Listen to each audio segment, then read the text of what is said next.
21. And here's the preface or the chapter summary. It says, a messianic psalm of David. He tells the glory of the great king. The king will triumph over all his enemies. Their evil designs will fail. To the chief musician, a psalm of David.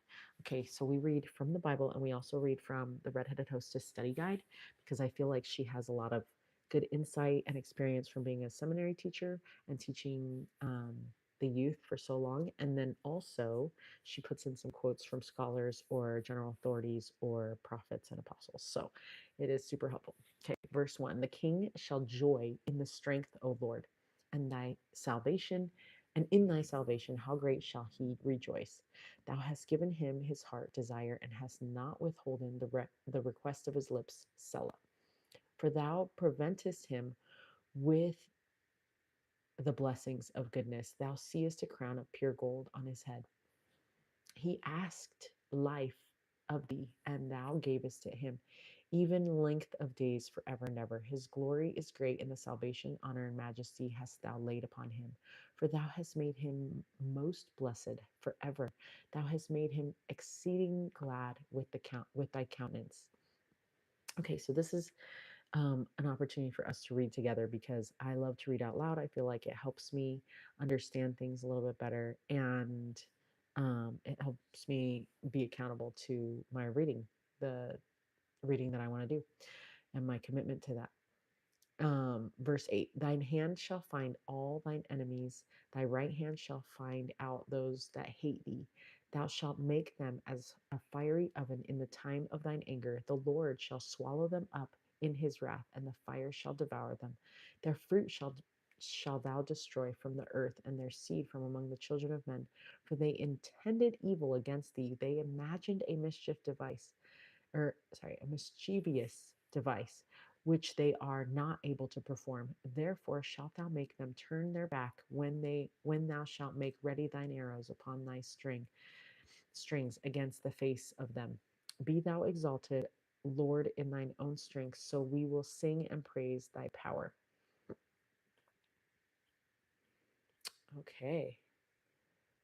So it says the salvation, another Psalm of David, and following Psalm 20, the Bible scholars suggest that David had achieved the victory that he and his people had prayed for. And this is the psalm written after that battle was won and the prayer answered. Isn't that cool? This is the psalm that followed all the terrible things that battles bring. So David, full of victory, expresses his joy in the Lord and gratitude that the Lord give had given David his heart's desire. He knows the Lord's strength and ability to deliver, because David had experienced it again and again. And then in verses 8 to 10, David expresses future faith in the Lord. David knows that the Lord will continue to find out all thine enemies and will swallow them up in his wrath. Though David had won his battle, enemies lurked, and though David's future was uncertain and battles still remained to be fought, David knew the Lord would continue to find these enemies and devour them. Oh, I love that.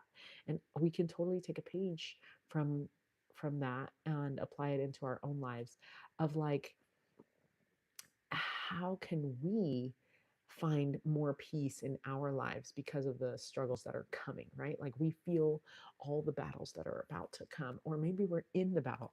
But I love how David, before the battle, he expresses confidence, love, and gratefulness. Had a hard day already and feel like I'm fighting so many battles already in the chambers of my heart. And then after he shows so much trust in the Lord, but then after they win the battle, he shows gratitude and further trust in the Lord for future battles. I'm like, that's the best kind of attitude. In fact, I need to put that in somewhere, and maybe do a podcast episode on it or something. But I love it so much that I'm trying to find something to write with.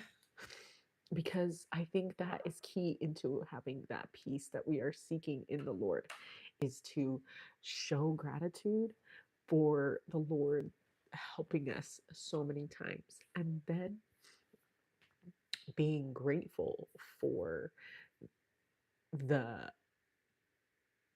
opportunity to fight and showing that trust in the Lord that we are going to prevail, that He's going to prevail for us.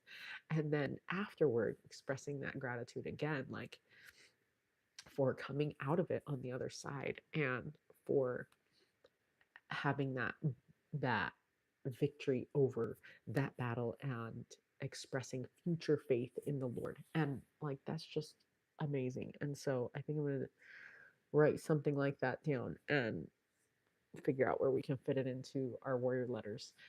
If you feel alone in your battles, um, I get that. And I used to fight my battles alone. And then I found some sisters that helped strengthen me. And so I've created a monthly mailer to help sisters not feel so alone in their battles against the adversary, and specifically with the struggles that we get as women who have experienced betrayal trauma.